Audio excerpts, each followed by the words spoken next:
This week we said goodbye to a Sopranos legend, a soap opera heartthrob, and a director who launched two of Hollywood's biggest careers. Let's get into it. You know him as Big Pussy, the guy who sat at Satrialis, the guy Tony Soprano trusted right up until he didn't. Vincent Pastore died August 1st at his home in the Bronx, found by a neighbor. He was 80. For a certain generation, Sunday nights on HBO weren't the same without him, and they won't be the same again. If you ever watched Police Academy 2, you remember him Officer Vinny Stillman, the nervous one. He also popped up in The Naked Gun.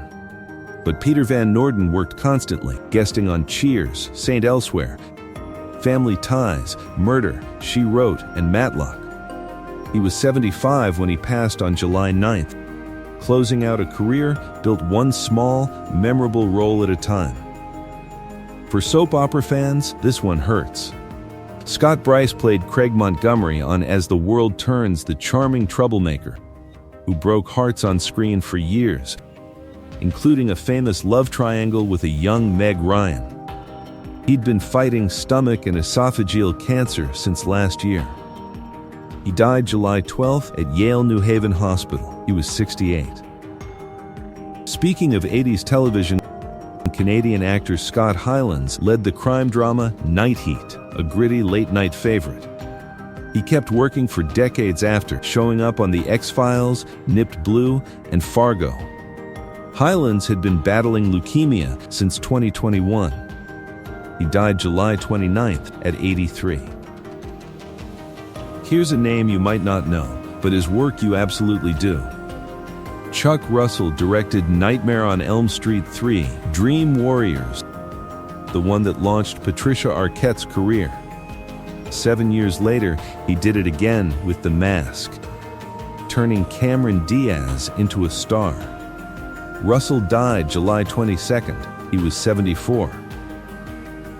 Long before any of that, there was Arlene Smith, the voice behind the Chantels' 1958 hit, maybe one of the first black girl groups to crack the charts. After music, she quietly became a school teacher in Manhattan, teaching kids music for decades. She died of a heart attack July 29th at 84. 40 years ago, Lou Koller helped start a band called Sick of It All Hardcore, loud and built to last. 12 albums and decades of touring later, his bandmates announced his death this July, right as the band hit its 40th anniversary. He was 59. And then there's Glen Hansard, the voice from The Commitments back in '91, and later the Oscar winner behind Falling Slowly from the film Once. He spent his life bouncing between music and acting, never quite choosing one. Hansard died in a motorcycle accident in Dublin on July 29th. He was 56. More recently, if you've watched anything in the Marvel Universe, you've seen Wai Ching-ho. She played Madame Gao, the quiet, terrifying figure from Daredevil, Iron Fist, and The Defenders. She also voiced a role in Turning Red and appeared in Hustlers. She died July 10th at 82. Some fame comes from the screen, some comes from family. Mary Jo Shannon was Kris Jenner's mother, a fixture on the Kardashians for years, always there for the big moments. Her daughter called her the heart of the family. She died July 16th at 91.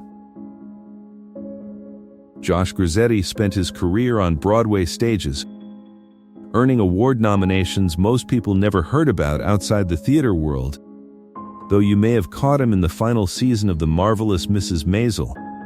He died by suicide on July 10th. He was 44.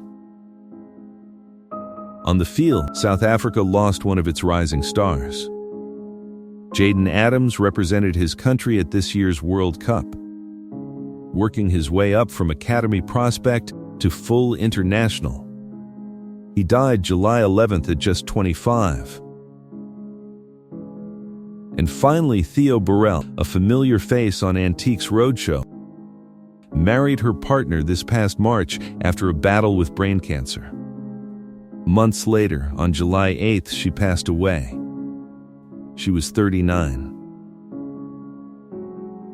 One more name we can't skip. We didn't lose her this week. We lost her on this exact day, August 4th, back in 1962. Marilyn Monroe was found dead at her home in Los Angeles at just 36 years old. More than 60 years later, she's still one of the most recognized faces on the planet. From Some Like It Hot to that famous white dress, she became more than an actress, she became an icon. So today, on the anniversary of her death, we remember her too. 13 lives, 13 different kinds of fame. Some of them lit up our TV screens for decades. Some of them we only just discovered before saying goodbye. That's what these lists always remind us. It's never too late or too early to be remembered. Hit subscribe button for more content.